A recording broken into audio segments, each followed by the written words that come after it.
Hi guys, on this episode you're going to speak to Esther, you're going to see Tash and travel with her. She's going to talk to you about finance as well, which is really good. You're going to come with me on a quote and we're going to go and visit a load of different jobs like always. And also on this episode we're going to transport a motorbike which may cause some complications. This is Warren's Removals TV, episode 7.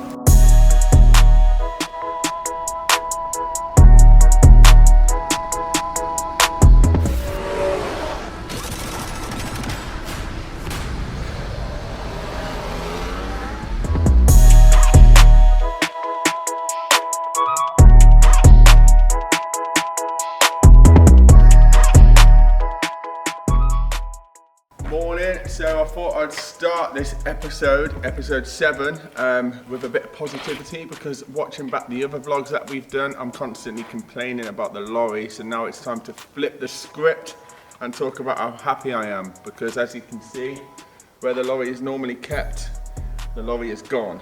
And it's been out every single day now for the last 2 weeks, and we have got 2 HGV drivers. So all of those months of problems are completely gone now. So we got Danny passed his test a couple of weeks ago, we got James passed his test a month ago, and that lorry is never on the yard. So it's out earning us money where we need it to be. We'll catch up with one of those teams in a bit actually. Okay, so we are on our way to a quote now, 21st of July right now, and I'm on my way to do a 10 AM quote in Warndon, which is a little town a little village, in Worcester. We do quite a lot of moves in Warndon. It's WR4 postcode.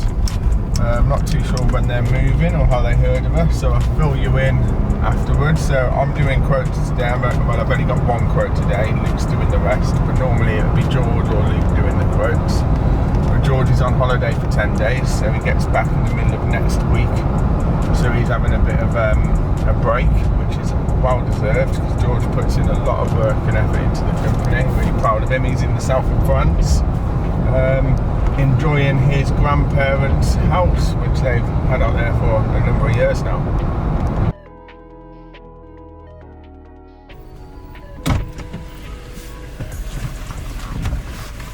That was a really quick quote. It only took me about 5 minutes, 10 minutes maximum.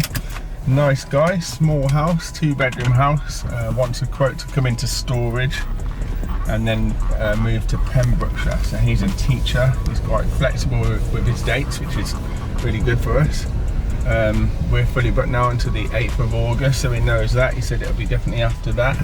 And it's a job that we really want to win actually, because if it comes into storage, then we get 2 moves effectively, one from his current address to storage, and then the next move from storage to Pembrokeshire, which is about 3 hours away from us. So I told him I'd send that quote to him within the next hour or 2. It's always really important to act proactive on our quotes. We like to get them done quick, because then it impresses them, and for them it'll show that we're keen for the work and we're actually going to do exactly what we say. So if I say we're going to get a quote to them within an hour, we will definitely get a quote to them within an hour. Okay, so I've just gave Luke a call, see what he's up to. He's been to the unit this morning, he's picked up a van, he's picked up Rene.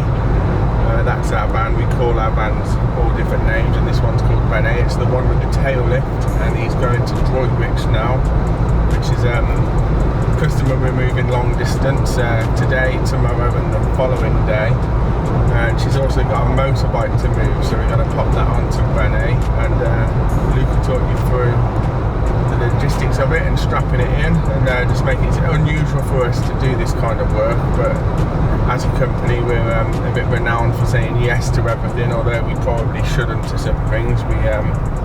We do like to say yes to everything, and this is one of those kind of jobs which we probably should have said no to, but we said yes, and we're going to get it done, and it's going to go perfectly. On this week's episode, Luke straps in bike, James squeezes past a tree, and Adam brings down boxes.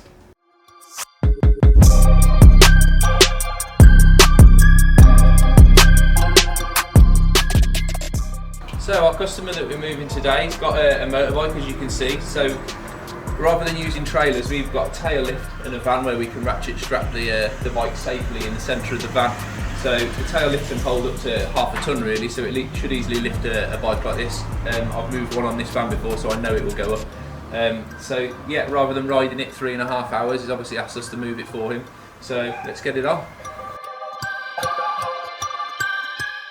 Now that we're up on the tail lift, we can use the side stand here just to pivot it round and roll it into the van.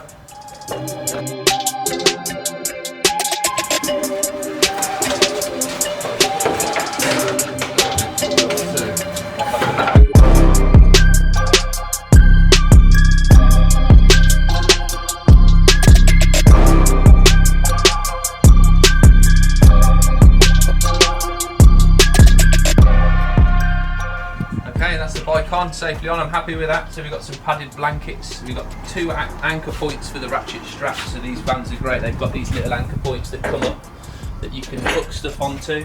So one at the front, one across the back. We've used some of this foam edging just as double protection so it doesn't mark anything, but with the padded blankets on there as well, it's really safe. Happy with that. So off to Bournemouth tomorrow.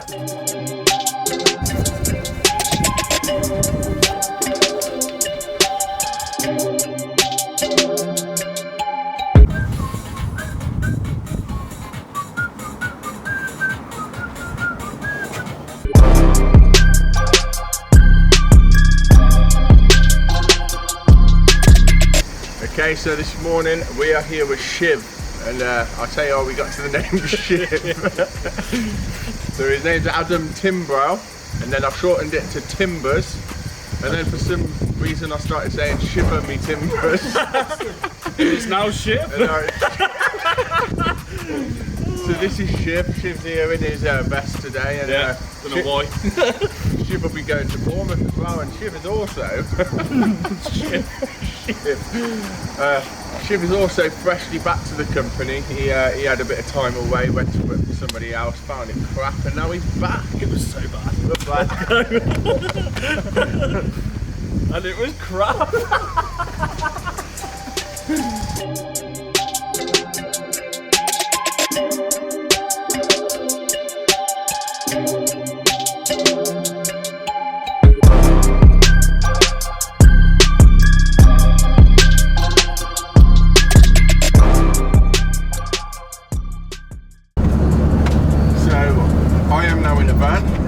Travelling back to the unit. Luke's took my car to do a quote because it was running a little bit late after loading the motorbike. So we've loaded the motorbike and the tree. The most random van you'll ever see in removals, but it is what it is. This is what we do. For people wondering about weight, because I know that a lot of removal companies watch these videos, the motorbike is around about 250 kilograms, and the tree on top is probably another 200. So definitely not overweight, it's just a bit of a messy van. So on our way back to the unit now, I'm going to go and speak to Esther. Esther sent her a fact message yesterday. She's quite good at her little uplifting fact messages. So in July, she informed us already, so yesterday was the 20th of July. She said we've already completed 45 moves this month. And some moves are really big, you know, over 2 or 3 days, so that just counts as one move, obviously. Hopefully she can elaborate and tell you exactly how many jobs we've done. So when I say jobs, that means a pack as well, or a filter day, or storage jobs. So yeah, we can talk to Esther in a minute.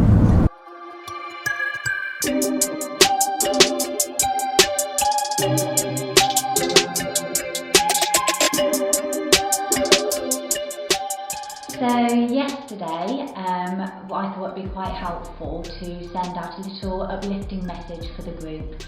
Sometimes we can go into some jobs and we think they're going to be maybe a slightly difficult customer or a difficult job, and we can get really bogged down with that and really want to make sure that it goes right, and it can really take a bit of a strain on your thought process and making sure that, you know, you do want it all to go correctly. And you kind of forget sometimes of all the positive things. So I thought I'll send out a little uplifting messages to the group, and just said, you know, this month alone. So we have, it's on the 20th of July at the moment. So this month alone, we've done 45 jobs. Now that 45 jobs, that's not just one day moves. The majority of them are multiple days. So that's including packing, long distance. They can be moves that are taken 1 day, 2 days, 3 days. They're big jobs, and we've done 45 of them, and that means that 45 people have accepted our quotes, and 45 people have got the moving dates that they want, and 45 customers are happy, and majority of them are leaving us the review. So it's just so nice to have that to look back on sometimes when you are having these difficult moments. Is actually we're smashing it sometimes and we're doing really well, and as a company we're doing good, and it's great to look back on some months. Like this is just July, but last month in June we did our most quotes we've ever done. So we did 122 quotes in June. That's a lot. That's a lot of quotes. That's a lot of quotes that Warren, George and Luke have all been out to see. 48% of those quotes had accepted. And that's a big number. That's a lot of customers to go through our systems we've been out to that are going to be converted into moves. So sometimes it's just nice to just sit back sometimes and think, actually, yes, sometimes we can go into a bit of a rocky day, but also we're doing really well, and it's sometimes to just look back on and be really proud of ourselves, proud of the team, proud of the guys, and so yeah, it's just nice to have a little uplifting message sometimes. Just got back to the unit in this van, got the motorbike and the tree on, and it's only got a quarter tank of fuel, so I'm just about to fuel up. We're quite fortunate at this unit. I decided to get a 3,500 litre fuel tank delivered. Costs quite a lot of money to fill these up, but it saves a lot of time going to petrol stations. I'm going to fuel this van now.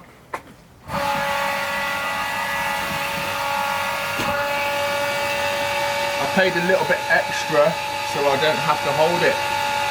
Got one of those smart releases, so once it's full it'll just stop.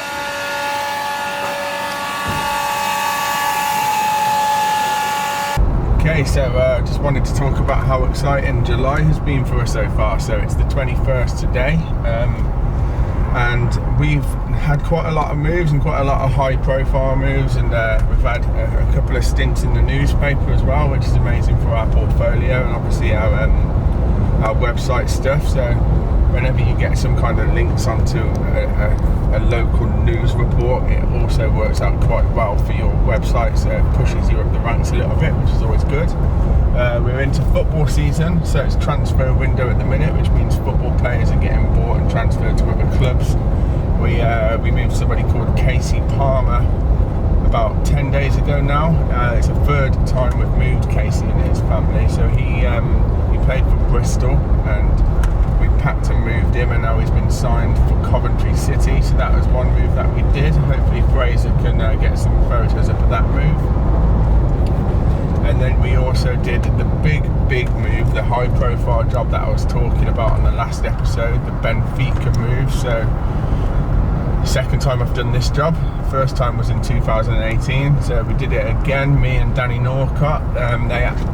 They requested the 18-ton lorry, which in my personal opinion was probably a little bit too big for the job, but they really wanted it, and it looked amazing, to be honest. So me and Danny Norcott did that, spent a great amount of time with the players, the Benfica players. We got some good selfies, we got some good photos, and we got some good footage too.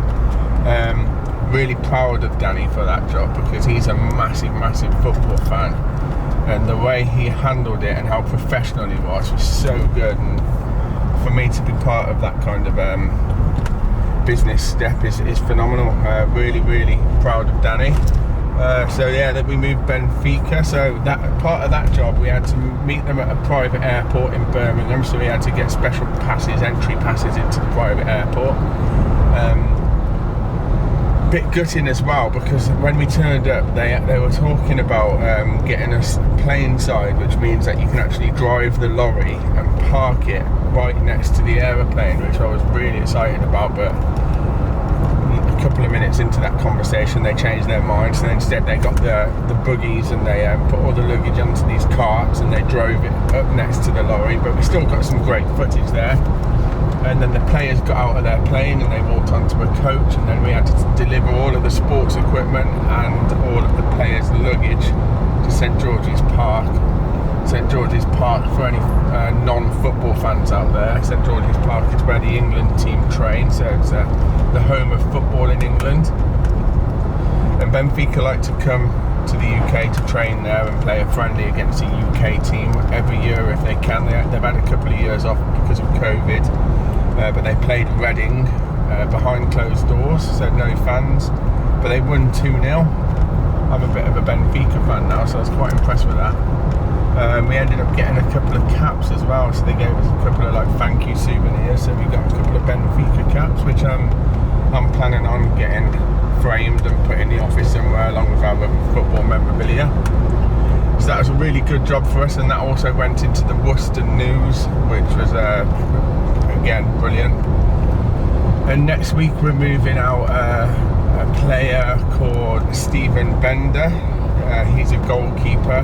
He hasn't been signed for a new team yet, so we're moving him from where he currently lives, and he's coming into storage until he figures out what club he's going to be playing for, and then we can deliver him to wherever he goes. So that's next week, and then the following week we're moving out Corey Smith and Hattie. So Corey and Hattie are quite popular. They've got a big following on social media, especially Instagram, and this will be the second time we've moved them. So the great thing about these kind of jobs is they're always returning customers. So if you do a really good job on day one, on the first leg, then you're always going to get them, and they will always recommend you too. They stick together. The whole football community seems to stick together, and it becomes a bit of a spider's web. So the more footballer moves you do, the more you'll get, because they talk and you start to get your name bounced around each dressing room.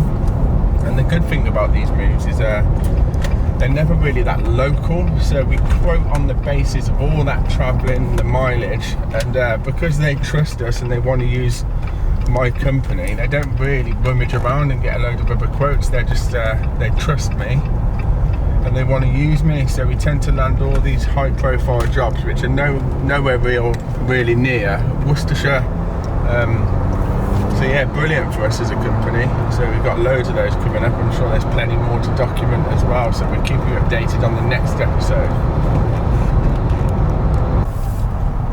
So something else exciting that has happened this month, something that I'm really passionate about as well, is helping other removal companies.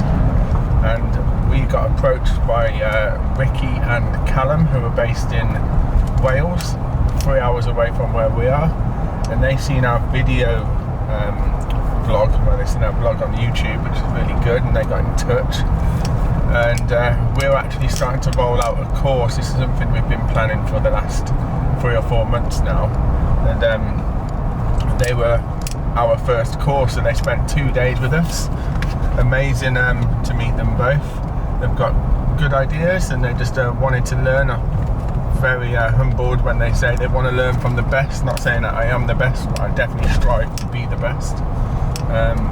And it was very nice to spend 2 days with them. We did a lot of practical work, so we went to actually visit some of the teams that were out on jobs, and we went and did some unloading, and we also did 2 half days in the classroom talking about all things starting up, insurances, packing materials, problems, solving problems that you get within removals companies, HR, employment, VAT, social media, company growth, funding, and loads more. So there's absolutely loads to go over, and since I released a little bit of a snippet of this on Facebook, we've had another 4 companies approach us that are interested. So this is just something that I'm passionate about, and I want to try and start a little business from it, because after all, my time is valuable. So if I'm spending a lot of time with these people, then I should really be earning something from it,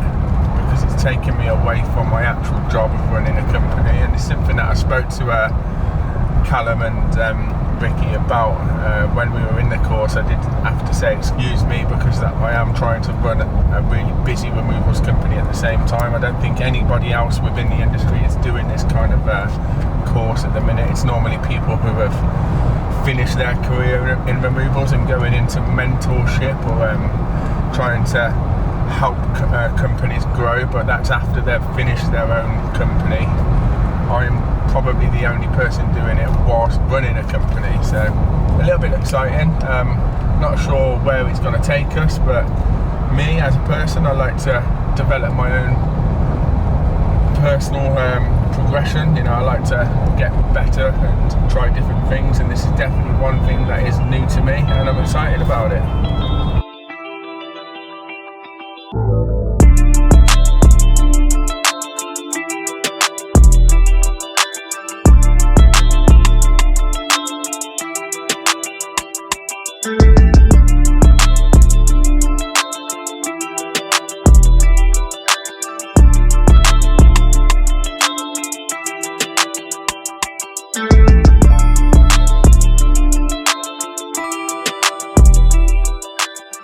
Morning, so it's Friday. Got 5 moves on today, a couple of long distance moves. One's going up to Newcastle, one to Bournemouth. We're on a little move in Redditch. I say little moves, 2.5 vans, so 2 Luton vans and a smaller van, which we've hired today because we've got so much on. We've had to, or we sometimes hire a van or 2 from local places. So we've pretty much finished loading this van now, and then we're moving into a customer that Warren is actually moving out. So 2 people in the same chain, so it always helps.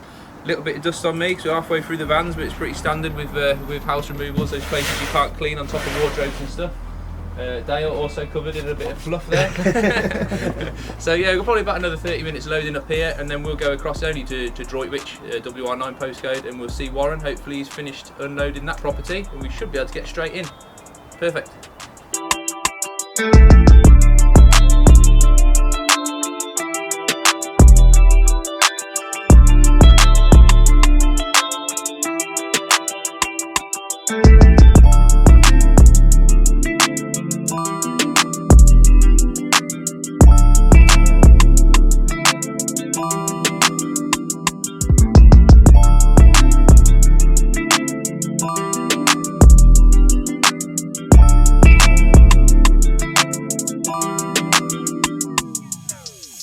Okay, so here we are in Droitwich. So we've got 3 moves locally today, and we've got 1 job in Newcastle and another team in Bournemouth. So we've got 5 moves today.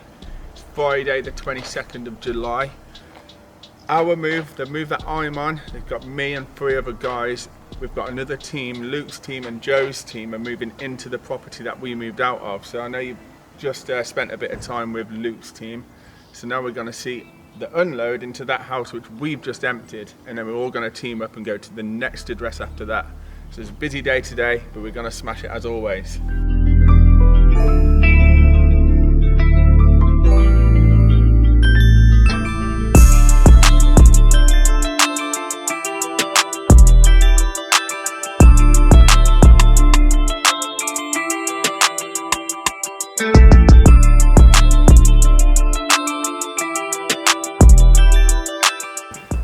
First van unloaded, took about 5 minutes. Second van's backing in now.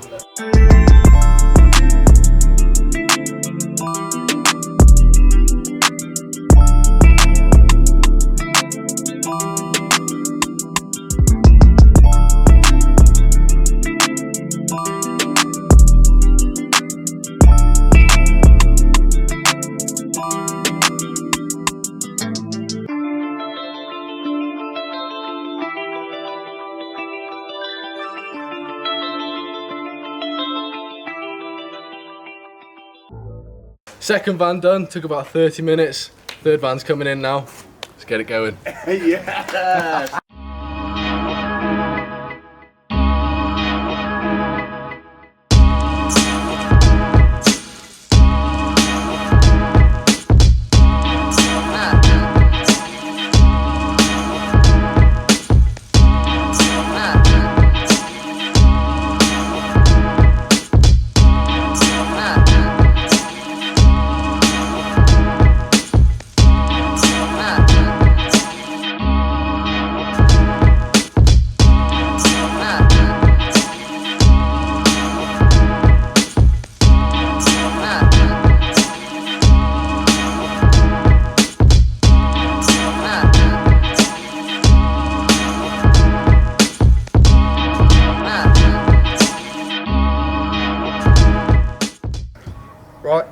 Job 3 done, took us about an hour and a half for the move, off to job 2 of the day.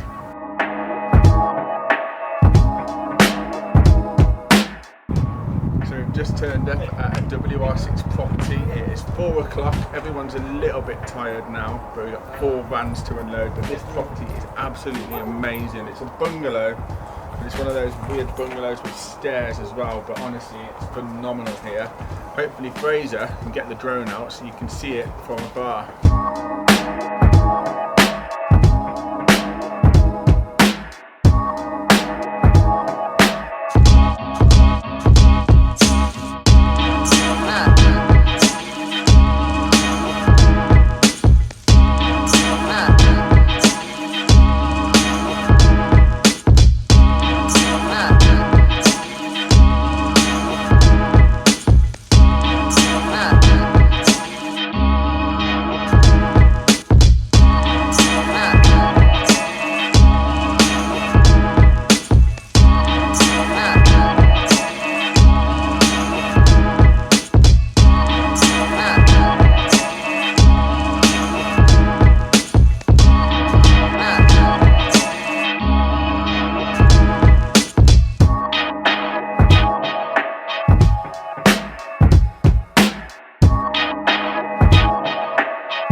Okay, so episode 7, I want to introduce something new. I want to introduce Warren's Fun Facts. So every episode I'm going to drop a new fun fact about somebody within the company. I've even thought of a little jingle for this as well. Warren's Fun Facts! Anyway, today's fun fact on episode 7 is Fraser, who's currently sat next to me recording this, is a CODA, C-O-D-A, which stands for Child of Deaf Adults. So it should actually be Child of Deaf Adult, but Fraser's parents, both of them, are deaf. So Fraser is a CODA. And I've promised him that next episode, on episode 8, I'm going to learn a little bit of sign language, and I'm going to try and sign the intro. So let's see if I can actually do that and try and make Fraser and his parents proud. But that's a great little fun fact. So that's it, heading back to the unit. So we're all finished for day 1 of filming. As you know, we do 2 days filming. We've got another day tomorrow. But on the way back, I just wanted to talk about a short video that I released 3 days ago now, 4 days ago. So one of my other good friends, Bob, he's a cinematic videographer, and we always put together these little premieres. He comes up with some of the ideas, and so do I. We bounce off each other. And the newest one we wanted to talk about and showcase, in the hope to help people, was my alcohol problem, which I overcome, thankfully. I just wanted to elaborate a little bit about that. So it went down really well, so much support, so many direct messages. I still need to reply to some people, I just haven't had a chance. But it reached so many people, which was really good. I think it got like 4,000 views on Facebook, loads of comments. It also made the Worcester News, which was brilliant. But yeah, back in the day when I first started my company, it was just me and one other guy called Jack. I used to hire out a van, and it was a bit of a social thing. Me and Jack used to go for a drink, and then all of a sudden I got an extra couple of staff, and I ended up buying my van, and the workload increased, which meant my stress increased, which meant I started to drink a little bit more. And then all of a sudden I went from 1 van to 3 vans within the same year, and I had 8 members of staff, and I had customers coming out my ears, and more work, more problems and all that. So I found myself drinking more and more, to the point where I was always, at the end of every shift, I was taking out the guys and buying them drinks, and also drinking a lot myself, obviously. And then as the company progressed, it got bigger and bigger, which is brilliant in one way, but more stress on my plate and more things to worry about, which meant I drank a lot more, to the point where I was drinking every single day, as much as I could possibly drink, drinking whatever I could drink. I had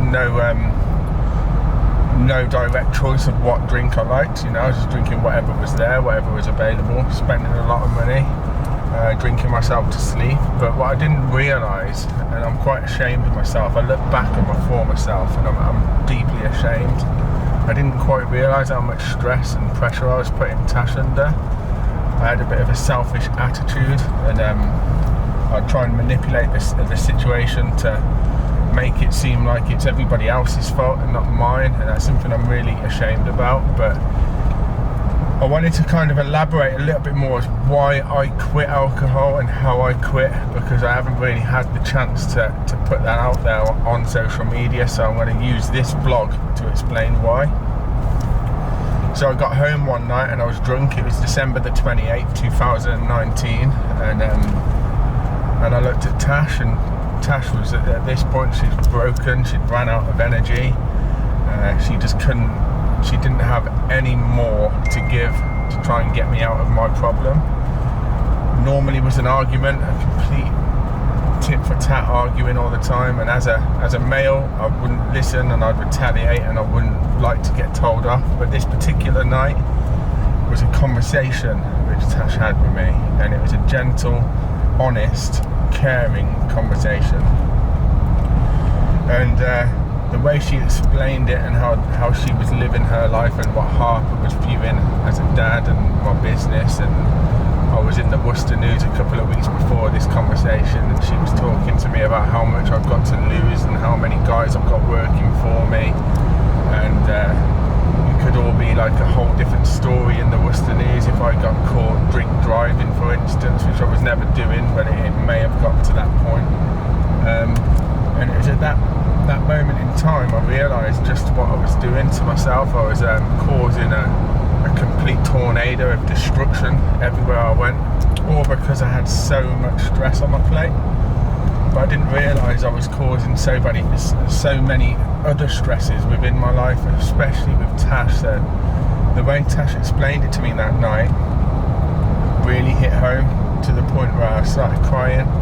I apologised a million times, and I promised her on that particular night I would never ever drink again, and I never ever have. I've not sipped a single bit of alcohol since that night, and that was 2019, December the 28th. So a pretty weird night to quit alcohol, as it's only a couple of days before New Year's Eve, which I'd have probably gone all out on. But yeah, I owe it all to her, and I owe it all to Harper as well. And if it wasn't for Tash, who knows what would have gone on. I would never have been able to achieve what I've achieved and what we've achieved together. So I owe it all to Tash, and you know, it could have been a lot worse. Now I do actually also have to stress, I'm not sure if I was an alcoholic or if I was a borderline alcoholic. However, I do know I was drinking every single day and as much as I could drink. So whether that's classed as an alcoholic, I'm not too sure. But anyway, I've known people who are alcoholics that have lost everything, that lost their job, lost their business, lost their family, lost their house. I'm very fortunate. I didn't lose a single thing. I didn't lose my wife, didn't lose my family, my business stayed going throughout, live in a nice house. I lost nothing, so I'm so grateful for that, and I'm really proud and happy that Tash pulled me out of it at the right time, because like I said, it could have been a lot worse. And whilst we're talking about Tash, it's probably a good point to link her in, because I know she wants to talk to you about her day to day and how she works within the company.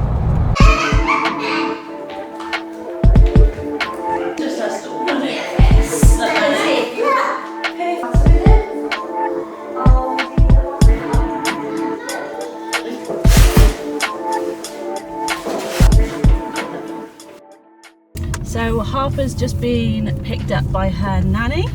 So today she's going to her nanny's house for the day whilst I go to work. This morning we're going to head off to WRTV, which is our accountants, which are in Droitwich. We just got some paperwork to drop off to them in readiness for doing our end of year, which is exciting.